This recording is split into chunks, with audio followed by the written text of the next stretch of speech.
远程有博弈吗？不会真觉得没吧？果真吗？丁真，讲讲怎么个真法？就是看完鼓手的那一期远程视频，远程博弈篇是吧？哎，对喽。废话不说，咱们直接开讲啊！远程的所有博弈都跟身位和近栏状态有关。想了解远程的博弈，首先要从跑序这一块开始。我们在跑序的过程中，经常是捏栏，然后去观察敌方动作来决定放还是不放，对吧？那如果在跑序过程中用捏栏去欺骗对手，从而掏枪，这就是最基础的远程博弈。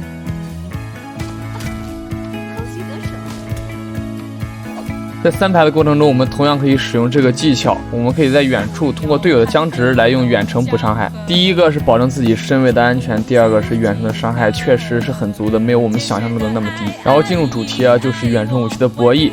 我们在武器的2A 之后，例如太刀、双节棍，我们会进行一个什么操作？捏栏呢，还是前闪去抓对手呢？其实我们都忽视了一个很多人都在用并且非常实用的一个技巧，就是 2A 后接远程。首先它是一个安全的博弈，其次拉开了身位，可以跟对手再次博弈或者观察敌方动作。2A 之后，对手大概率是会捏栏的，在这个人均都会抓闪的时代，捏栏才是他们最好的选择。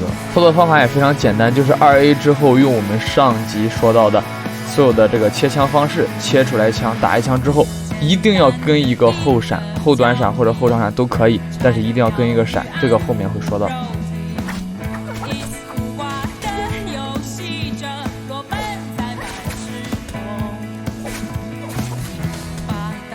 然后呢，在正常的对刀博弈过程中，对手如果交出震刀，就是被我们骗阵的情况下，我们反应慢了，我们没法去跟上打一套我们手里拿着刀的连招的话，我们就可以补上一发远程。以双节棍为例，我们横拦完之后，对手震刀了，但是我们没有反应过来，或者说我们没有想到这个博弈点，我们就可以用远程射一发之后进行一个后短闪，重新再次博弈。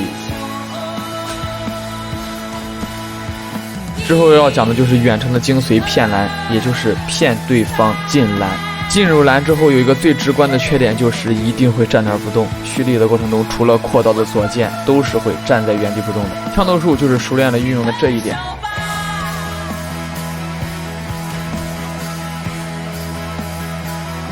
相比于枪头术，我更喜欢小跳取消蓄力，原理跟枪头术一样，只需要在双方对蓄时轻点空格，同时下滑滚轮或者摁数字键切出远程武器对的地方来一发即可。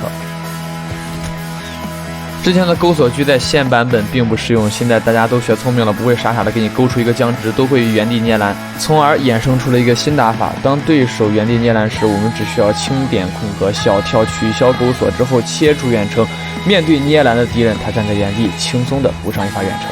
这个技巧用过的都说好，实战和帅气拉满。那如果从2人相见就开始博弈了，我们应该怎么办呢？首先，在野外遇到遭遇战，2人一定是对角站位，互相试探，除非实力碾压，不然不会有人贸然上前进行钩锁，因为这样会必然吃一发远程。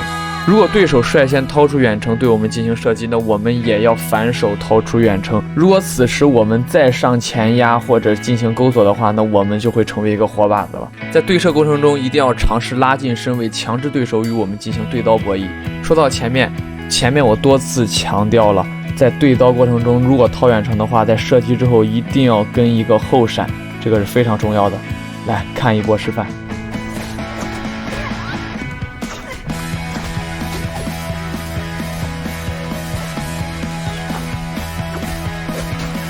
他失误的地方有2点，第一就是没有进行后短闪的操作，第二个就是掏远程的时机不对，2人身位离得过于近。如果对手犯错 ，W 长闪抓远程，记住了，后闪非常重要，无论我们这次射击是否命中，都要跟一个后闪，在后闪的同时切出我们的近战武器，不仅可以防抓，而且可以进栏。